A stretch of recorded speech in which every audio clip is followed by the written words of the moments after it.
यौगिक कहानियों में एक बहुत खूबसूरत कहानी है। आदियोगी शिव और पार्वती की शादी एक बड़ी घटना थी। चूंकि पार्वती एक राजकुमारी थी तो आसपास के सभी जाने माने व्यक्ति आमंत्रित थे। राजा रानियां, देवी देवता सब एक से बढ़कर कर एक, हर एक महंगी परिधान में सुसज्जित।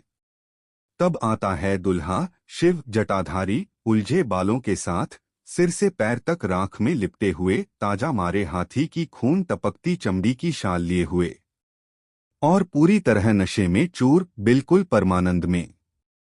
और उनके साथ चल रहे लोग सब विक्षिप्त और विकृत जीव, वे मानव रूप में भी नहीं थे और वे हर तरह का शोर कर रहे थे जो किसी की समझ नहीं आ रहा था।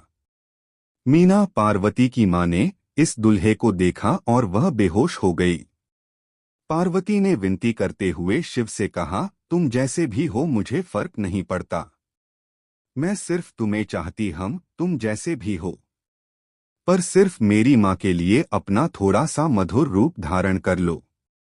शिव मान गए और उन्होंने एक खूबसूरत रूप धारण कर लिया। अच्छे से तैयार होकर फिर से शादी में आए और जब उन्होंने शिव को देखा उन्होंने कहा कि वे सुंदर मूर्ति हैं, जिसका मतलब वे सबसे खूबसूरत इंसान थे जो उन्होंने अभी तक देखे थे।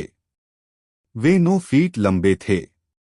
वे कहते हैं जब शिव खड़े होते तो वे घोड़े के सिर के बराबर होते थे। जब वे दक्षिण की ओर आए तो उन्होंने कहा कि वे सामान्य से 2 गुने लंबे थे। सामान्य ऊंचाई 4.5 फुट से 5 फुट थी। वे लगभग 9 फीट लंबे थे। उनको देखकर हर कोई आश्चर्यचकित थे। शिव और पार्वती, एक योगी और राजकुमारी की शादी। शिव शादी के लिए बैठ गए। भारत में खासकर इस तरह की शादियों में दूल्हे और दुल्हन के पूर्वजों के बारे में बहुत गर्व से बताया जाता है। वे अपने वंश के बारे में, वे कहाँ से आते हैं, उनका रक्त कितना शुद्ध है और पूरा वंशवृक्ष खंगाल देते थे। दुल्हन के लिए पार्वती के पिता हिमावत हिमालय पर्वत क्षेत्र के राजा थे। दुल्हन की वंशावली के बारे में काफी महान चीजें कही गई। अब उन्होंने पूछा दूल्हे के बारे में बताया जाए। शिव चुपचाप बैठे रहे, शांत रहे। उन्होंने कुछ नहीं कहा। उनके साथ आए लोगों में से कोई भी समझने लायक भाषा नहीं बोल सकता था। वे सिर्फ अनाप शनाप आवाजें निकाल रहे थे। दुल्हन के पिता अपमानित थे, एक व्यक्ति बिना वंश के। ऐसे व्यक्ति को वे अपनी पुत्री कैसे दे सकते हैं? कोई नहीं जानता वो कहाँ से आया है, उसके माता पिता कौन हैं, उसकी वंशावली क्या है। ऐसे व्यक्ति को मैं अपनी पुत्री कैसे दे सकता हूँ? वे गुस्से से खड़े हुए। तब ऋषि नारद, जो शादी समारोह में मेहमान थे, अपने एकतारे सहित आगे बढ़े। उन्होंने एकतारे की तार को छेड़ा, तंगगग तंगगग तंगगग। राजा और भी नाराज हो गए, अब तुम यह एकतारा किस लिए बजा रहे हो?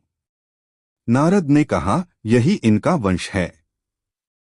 इनकी कोई माता नहीं, कोई पिता नहीं, फिर इनका उद्गम क्या है? तंगगग, यही इनका उद्गम है, गूंज। इनका जन्म गूंज से ही हुआ है। इनका कोई कुल नहीं, कोई पूर्वज नहीं, कोई वंशावली नहीं है। वे स्वयंभू हैं, स्वनिर्मित, बिना वंश का जीव। राजा और बौखला गया, पर शादी हो गई।